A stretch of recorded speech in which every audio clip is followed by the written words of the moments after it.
Take a look at these two images. The first one is Man United's off-the-ball defensive shape against Tottenham. Now take a look at this.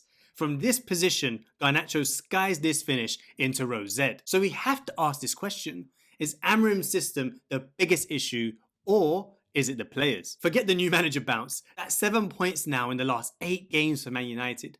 5 losses in that period as well. And this isn't just a slump.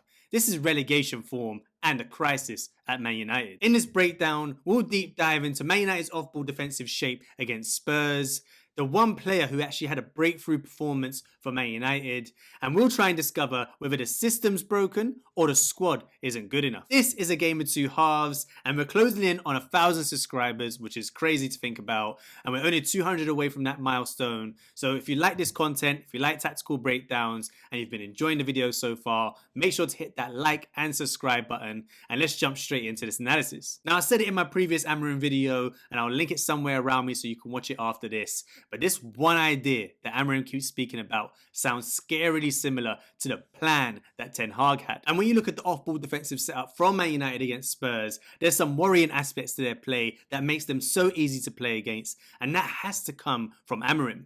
And in this game, you can see it's the three midfielders in Casemiro, Bruno Fernandes, and Garnacho playing in that left centre midfielder role, which is unnatural for him. And then Højlund and Xerxes in the top two. You can see as that ball gets progressed to Danso, Højlund kind of cuts off the pass into Bentancur in that deep line playmaker role. But then Xerxes, again, he's trying to cut it off to the keeper, but Danso has all the time in the world to think about what he wants to do. And then we come to the biggest issue, which is that gap between Casemiro and Bruno Fernandes. If you look at this clip, you can see Fernandes knows Maddison's there. And what I think usually gets told to Man United in terms of their off-ball defensive setup is the right centre-back and left centre-back next to Maguire would come out and press those midfielders that would drop into that space. And he's probably looking at Mazraoui and thinking, where are you? Why aren't you going out to press Maddison?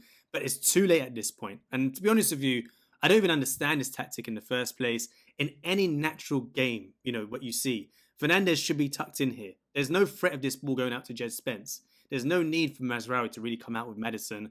And Fernandes should be really moving along the play and just keeping a stable distance between him and Casemiro. But as that ball gets played from Danso, you can see he has two clear options in Tell and Maddison sort of calling for the ball in that middle area.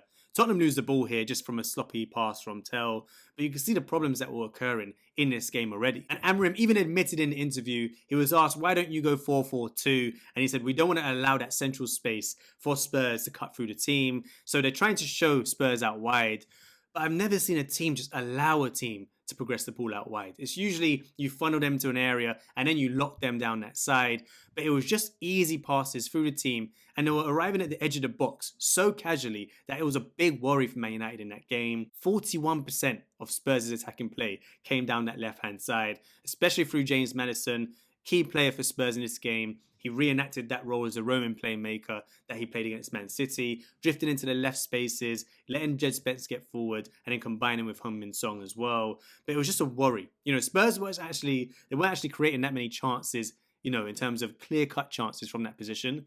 But to allow a team to get to your edge of the box with a few passes, no real sort of protection in front of that back line, is scary from a Man United perspective. And I think that has to come down to Amorim. Now, make sure to like and subscribe if you're enjoying the content, and stay tuned as we'll be analysing the breakthrough player from this Spurs game that could have an instant impact towards the end of this season. Now, the defensive setup usually comes from the manager, and so we could probably put most of the blame on Amorim for how they set up off the ball. But on the ball, it's probably the players and the manager that was at fault. In the first half, you saw a similar pattern of play that we've seen in previous games from Amorim, and that is that the ball gets recycled round the back line, and then they're camped. It's a fairly simple press to camp them down one side of the pitch, and then they play a long ball into Højlund's feet or down the channel for him to run onto. And it happened in the first half numerous times, but in the second half, there was a bit more freedom, the chances started to come, and the biggest issue then became taking the chances.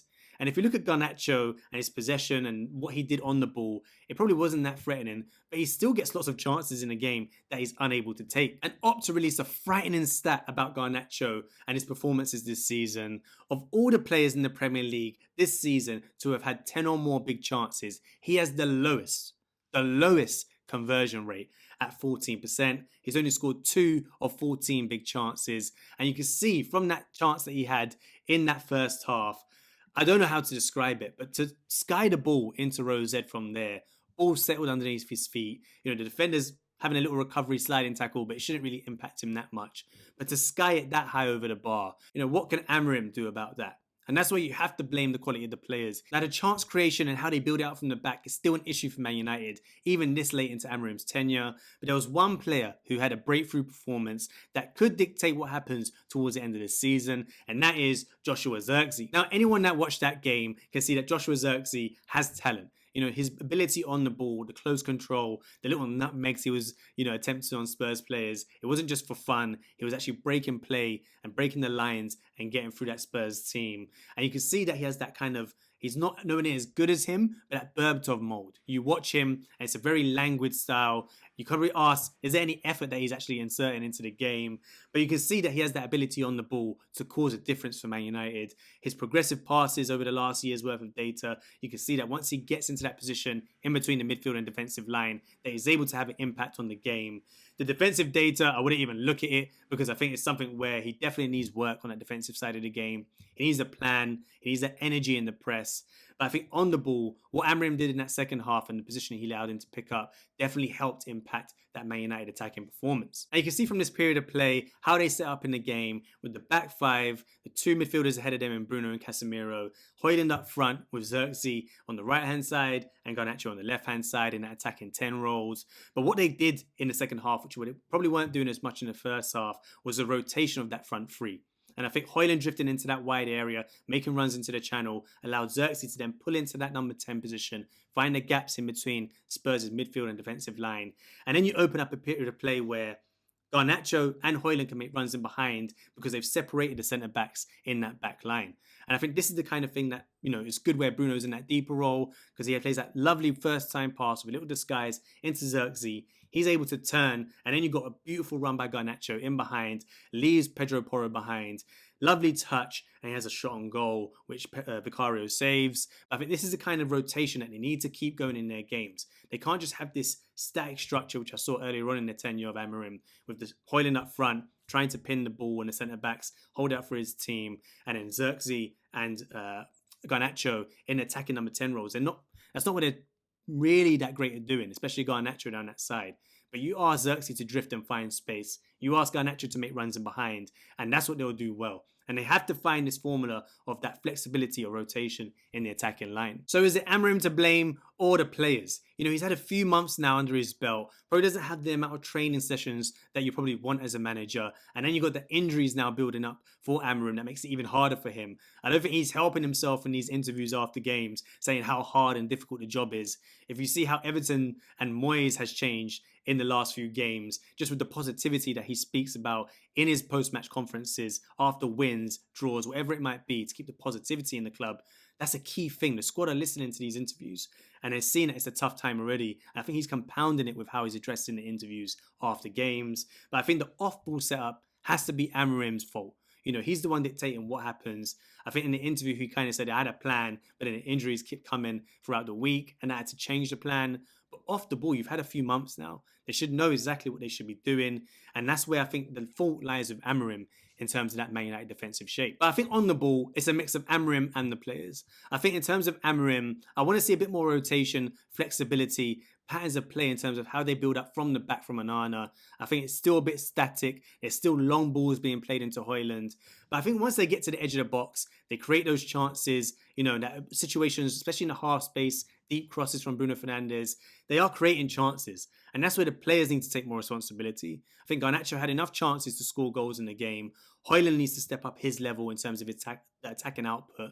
Zirkzee showed that he can have an influence in games. I think they have to use him a bit better in terms of that floating number 10, especially if other players like Ahmad are out injured.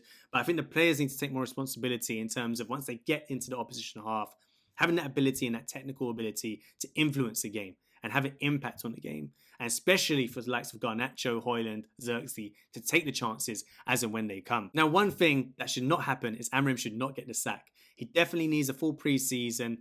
He needs transfers to improve the squad in terms of how he would like to play. But there is a ruthless nature to this Man United setup. You saw how they got rid of Dan Ashworth after courting him for so long. It baffled me at the time, but it shows they probably don't have any hesitancy in getting rid of a manager if the performances don't improve. And it definitely shouldn't happen, but you couldn't put it past this Man United hierarchy. But I think the problem that also comes from this, plan from Man United is Amorim is totally different from Ten Hag. The system he's trying to play is totally different.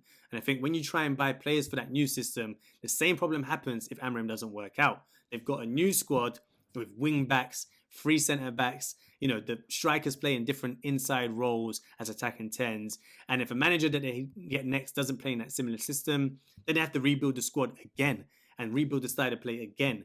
And that's where the consistency isn't there for Man United. And the hierarchy has to play a role and a little bit of blame for that situation happening. Now, if you enjoyed this content, make sure to check out my other video on Amorim that I'll float somewhere around here. And stay tuned for future episodes of A Game of Two Halves.